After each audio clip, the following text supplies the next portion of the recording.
है घरेलू विद्युत परिपथ में उदासीन तार का रंग होता है, तो आप लोग देखते होंगे काला रंग का तार इस्तेमाल किया जाता है। तो सही जवाब क्या होगा? ऑप्शन नंबर सी आपका सही जवाब है। जो घरेलू विद्युत परिपथ होता है उसमें उदासीन तार के रूप में काला रंग का तार लगा रहता है, जो कि ऑप्शन नंबर सी में आपको दे रखा है। सही जवाब क्या होगा?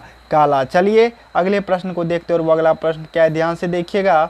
चुंबकीय क्षेत्र का एसआई मात्रक है। क्वेश्चन क्या है?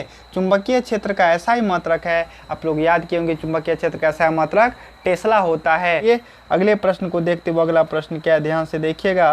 प्रश्न है आपका, विद्युत चुंबकीय प्रेरण की खोज किसने की थी? तो फैराडे ने की थी। विद्युत चुंबकीय प्रेरण की खोज किसने की थी बच्चों? फैराडे ने की थी, जो कि ऑप्शन नंबर ए में आपको दिख रहा है। सही जवाब क्या होगा? फैराडे ने। चलिए अगले प्रश्न को देखते हुए अगला प्रश्न क्या है, ध्यान से देखिएगा। क्वेश्चन है आपको, दी गई वोल्टता के स्रोत से जुड़े किस चालक में प्रति सेकंड उत्पन्न ऊष्मा निम्नलिखित पदार्थों में कौन चुंबकीय पदार्थ नहीं है? तो आप जानते होंगे लोहा, निकेल और कोबाल्ट चुंबकीय पदार्थ है।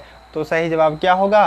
पीतल, जो कि चुंबकीय पदार्थ नहीं है। ऑप्शन नंबर सी में दे रखा है। पृथ्वी का विभव होता है, तो पृथ्वी का विभव शून्य होता है, जो कि ऑप्शन नंबर सी में आपको दे रखा है। सही जवाब क्या होगा? शून्य होता है। चलिए अगले प्रश्न को देखते हुए अगला प्रश्न क्या है, ध्यान से देखिएगा। प्रश्न आपका, चुंबकीय बल क्षेत्र का मात्रक होता है। तो याद रखिएगा न्यूटन प्रति एम्पेयर मीटर होता है, जो कि ऑप्शन नंबर डी में आपको दे रखा है। ठीक है, चलिए अगले प्रश्न को देखते हुए अगला प्रश्न क्या है, ध्यान से देखिएगा।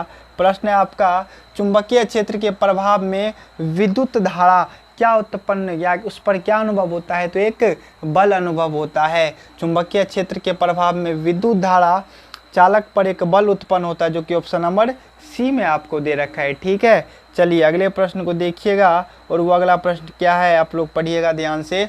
चुंबक द्वारा धारावाही चालक पर लगाए गए बल की दिशा ज्ञात की जाती है। तो फ्लेमिंग के वाम हस्त नियम द्वारा, जो कि ऑप्शन नंबर ए में आपको दे रखा है, फ्लेमिंग के वाम हस्त नियम से। चलिए अगले प्रश्न को देखते हुए अगला प्रश्न क्या है, ध्यान से देखिएगा।